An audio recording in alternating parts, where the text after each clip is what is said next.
Bem, vamos lá, revisão para a nossa avaliação, direito penal, parte geral, né?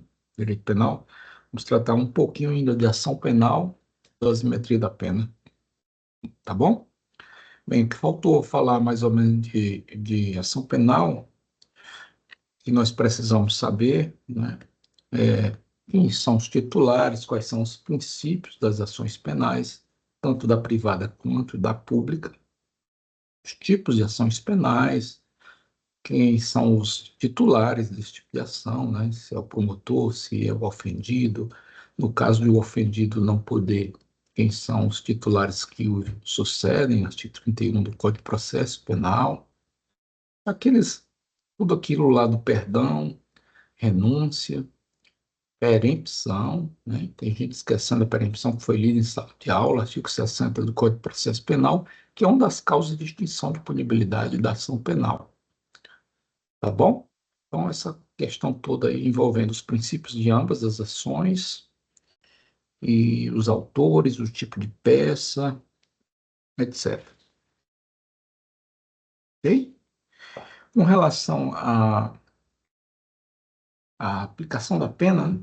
Aqui eu compartilho a tela com vocês, aplicação da pena, artigo 59 e seguintes. Nós começamos a falar sobre o sistema adotado no Brasil, que é o sistema trifásico, passa por três fases.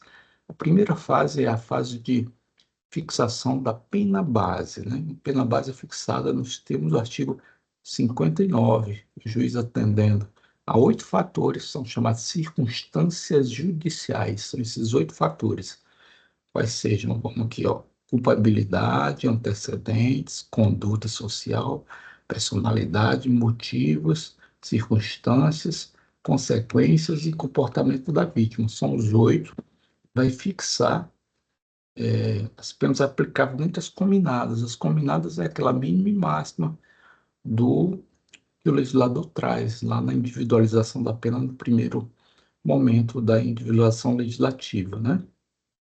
Ele passa por essas 8 fases, fixa a primeira fase, que é a pena base. A segunda fase são os atenuantes e agravantes, aí eu peço que todos leiam, tá bom? Aqui estão no artigo 61, as circunstâncias agravantes, quais são?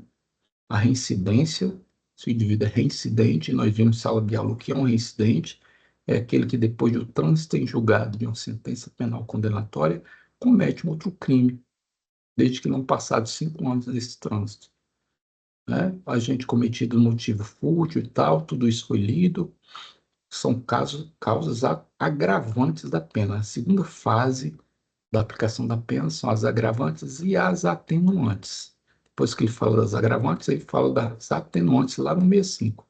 Circunstâncias atenuantes, tá bem? Então, muito bem. Depois são as fases, a fase terceira, a fase que a gente aplica as causas de diminuição ou de redução. São aquelas que vêm em fração lá na pena. Aumento de 1/3 a 2/3, de redução de 1/3 a 2/3. São exemplos de redução de pena. Bom? Agora é importante que vocês se lembrem de uma coisa. Vou colocar aqui a súmula 231 STJ. Isso aqui é importante, tá? A súmula 231 do Superior Tribunal de Justiça diz o seguinte: deixa eu ver, a pena combinada em.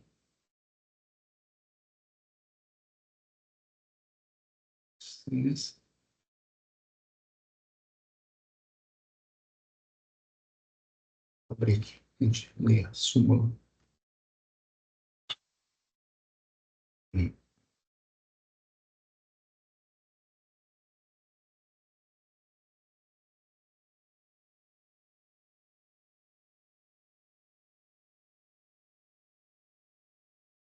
Súmula 231 do STJ diz o seguinte: a incidência de circunstância atenuante não pode conduzir à redução da pena abaixo do mínimo legal.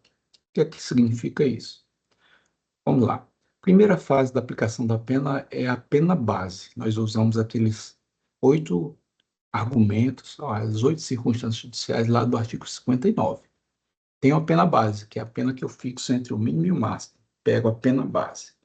Sobre essa pena base, eu vou incidir as atenuantes e agravantes.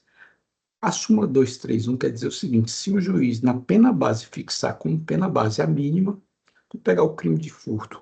Furto é de 1 a 4 anos. Se eu fixar como pena base, porque as 8 circunstâncias judiciais de 59 eram favoráveis, eu fixo em 1 ano, ou seja, na pena mínima, e vamos supor que esse cidadão tem uma atenuante em seu favor. Por exemplo, a confissão ou a menoridade são duas atenuantes, ok? Nesse caso, porque o juiz fixou a pena base na pena mínima, ele não pode reduzir por causa da atenuante para menos de 1 ano. Entenderam isso? Veja a importância da súmula 231, que ainda prevalece, tá? A incidência de uma circunstância atenuante, exemplo, confissão, o cara confessou, ele tem direito à redução da pena. Outro exemplo, menoridade, ou seja, menor de 21 anos, o cara tem 18 anos, 19 anos, 20 anos, também ele tem direito à redução da pena. Mas se o juiz já fixou a pena base no mínimo legal, essa pena não pode ser reduzida aquém disso, para baixo do mínimo, ok? Então, atentem para essa questão da súmula 231 do STJ. Beleza? Voltando aqui para o Código Penal. Vamos ver aqui. Ó. Leiam, por favor, também o artigo 107. Deixe-me achar aqui, 107. É o artigo que trata da extinção de punibilidade. O que é extinção de punibilidade? Extinção de punibilidade é quando o Estado não tem mais condições de punir porque incidiu alguma dessas circunstâncias. Então, extinguiu para o Estado o direito de punir, tá bem? Quais são elas? Aqui estão o rol, são 9 circunstâncias, 2 delas foram revogadas. A mais comum é a morte do agente, obviamente, se o agente é realizador da conduta morreu, não dá mais para punir, então extingue a punibilidade, está extinta.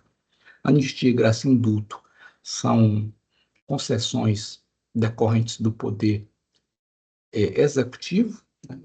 O poder executivo pode conceder anistia, graça ou indulto, é muito comum o indulto natalino, em que o presidente da República baixa um decreto e indulta algumas pessoas em algumas circunstâncias de suas penas, liberando-os daquela pena, né?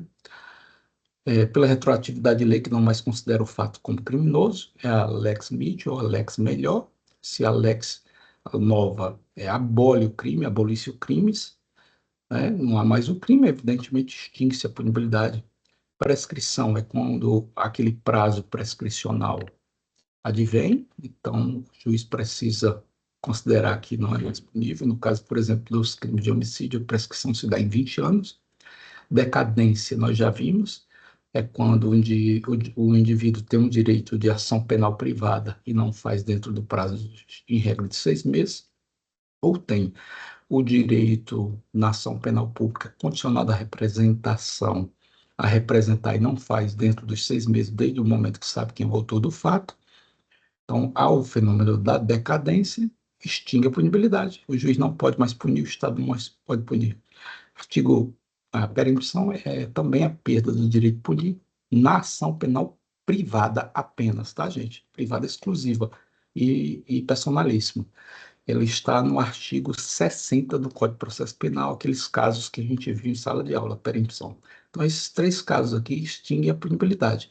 Essas duas aqui, ação penal privada e a decadência da ação penal pública condicionada à representação e a prescrição em todas, tá? Renúncia ao direito de queixa ou perdão. Perdão também é uma causa extintiva de punibilidade da ação penal privada, ele é bilateral, a gente já viu, né? Bilateral, precisa da aceitação, porque depois do recebimento da denúncia. A renúncia não, a renúncia ao direito de queixa é feito antes do recebimento da denúncia, então é unilateral, o cara renuncia, o autor da ação penal renuncia, e o juiz só faz homologar. Retratação do agente nos casos que a lei permite. Há casos em que há permissão da retratação do direito de representação. Perdão judicial, artigo 120 é um exemplo claro do perdão judicial, naqueles casos em que o crime deixa mais sequelas para o acusado do que a própria pena. Então, o juiz aplica o perdão judicial. Esse perdão judicial só pode ser aplicado nos casos que a lei prevê. Exemplo, artigo 120 do Código Penal. Então, esses são os casos básicos de extinção de punibilidade, né? Então, deem uma lida, tá bom? Não é muita coisa, simples e tranquilo. Deixa eu ver se tem algo mais que preciso falar.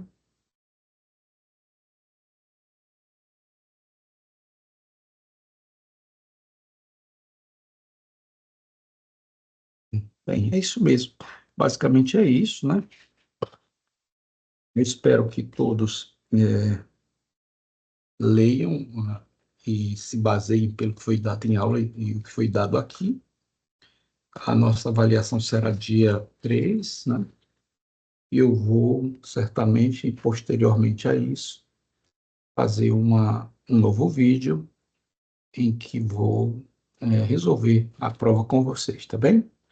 Peço que ninguém falte. Isso é uma prova tranquila, com 5 questões objetivas. E qualquer dúvida, estamos à disposição. Um grande abraço a todos.